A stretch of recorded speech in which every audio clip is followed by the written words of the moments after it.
Assalamualaikum warahmatullahi wabarakatuh.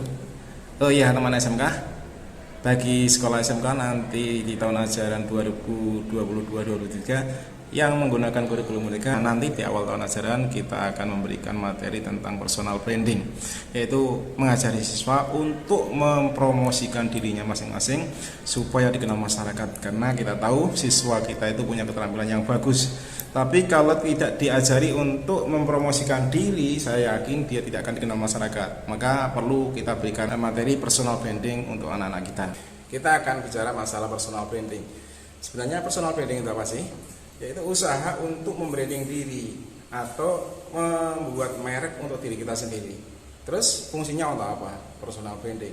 Kalau branding adalah merek, kalau kita sudah dikenal dengan orang dengan merek kita, sebenarnya kita gampang, kita mau usaha apapun sebenarnya bisa. Sebenarnya kita sudah punya personal branding dengan kebiasaan-kebiasaan kita atau tingkah laku kita sehari-hari sudah dikenal dengan orang dengan ciri khas tertentu dengan brand kita sendiri. Maka dari itu, supaya kita dikenal orang dengan brand yang terbaik, maka kita harus melakukan usaha untuk mempersonal branding kita. Oke, kita coba ulas satu persatu. Personal branding itu adalah suatu usaha untuk membangun citra diri sebenarnya. Ada beberapa merek atau logo perusahaan yang hanya kalau lihat logonya saja sebenarnya kita sudah tahu mereka itu sudah bergerak di bidang apa misalnya.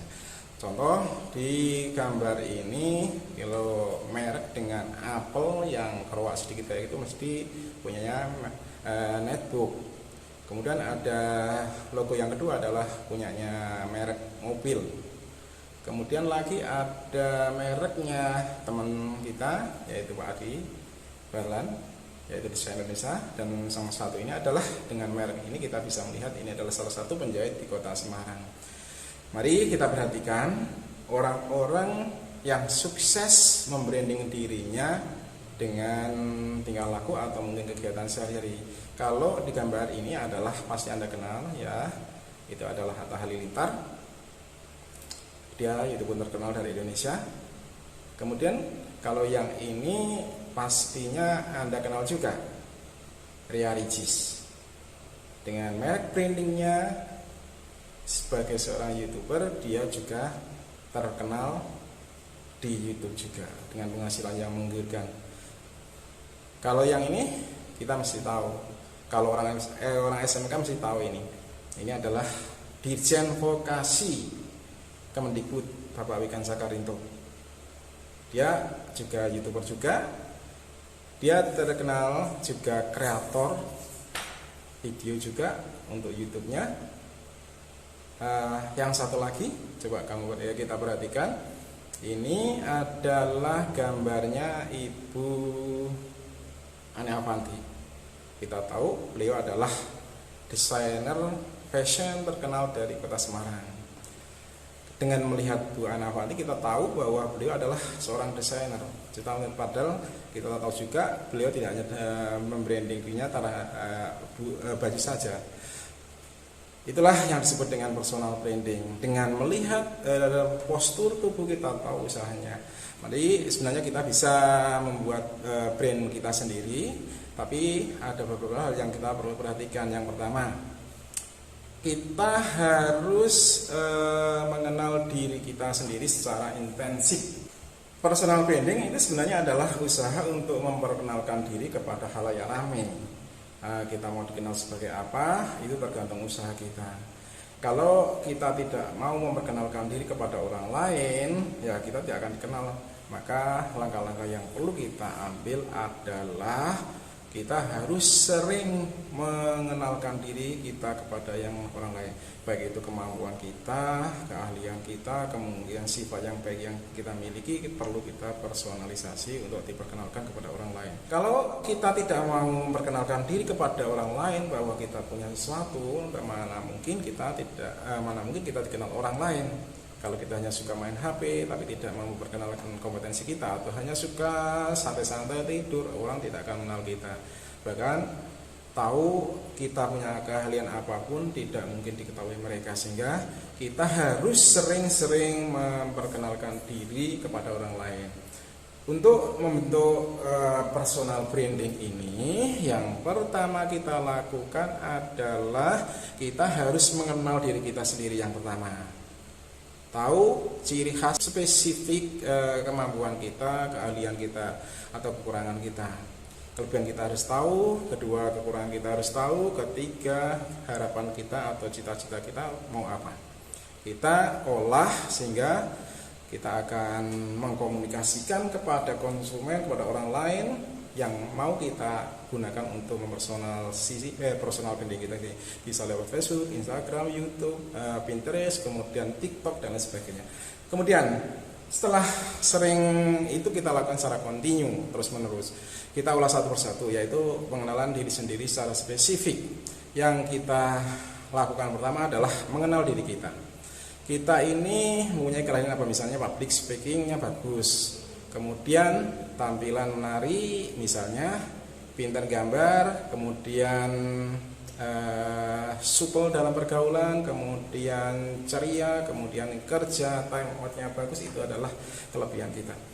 Ini yang kita kelola supaya dikenal orang, kita punya brand seperti itu. Tapi kita juga harus mengenal kekurangan diri, misalnya malas, kemudian minder, kemudian introvert, tertutup, kemudian lagi takut dibully di lingkungannya, kemudian takut gagal, suka mengeluh. Nah, dari kedua kekuatan kita ini dan kelemahan ini kita coba olah, kita ambil yang terbaik, yang masih kurang kita hilangkan, kemudian baru kita komunikasikan. Termasuk harapan-harapan kita mau jadi, misalnya jadi mau pengusaha, jadi pemusik misalnya, kemudian mau jadi instruktur misalnya, atau mau jadi ahli seni desainer. Maka yang nomor kedua, setelah kita tahu tentang kemampuan diri kita, kelemahan kita, kita harus mengkomunikasikan kepada orang lain, menunjukkan ke orang lain kalau kita bisa, kalau kita mampu, kalau kita dapat melakukan sesuatu. Kita mungkin orang lain akan menganggap kita itu sebagai orang yang pamer tentang hal-hal yang dimiliki. Tidak apa-apa, memang usaha kita adalah memamerkan kepada orang lain. Kalau tidak kita pamerkan, mana mungkin orang lain mengetahui tentang diri kita. Oke. Yang berikutnya, media yang bisa kita gunakan dalam proses mengkomunikasikan ini, antara lain kita bisa menggunakan Facebook. Ini yang sering kita pakai juga. Kemudian lagi ada WhatsApp yang murah meriah.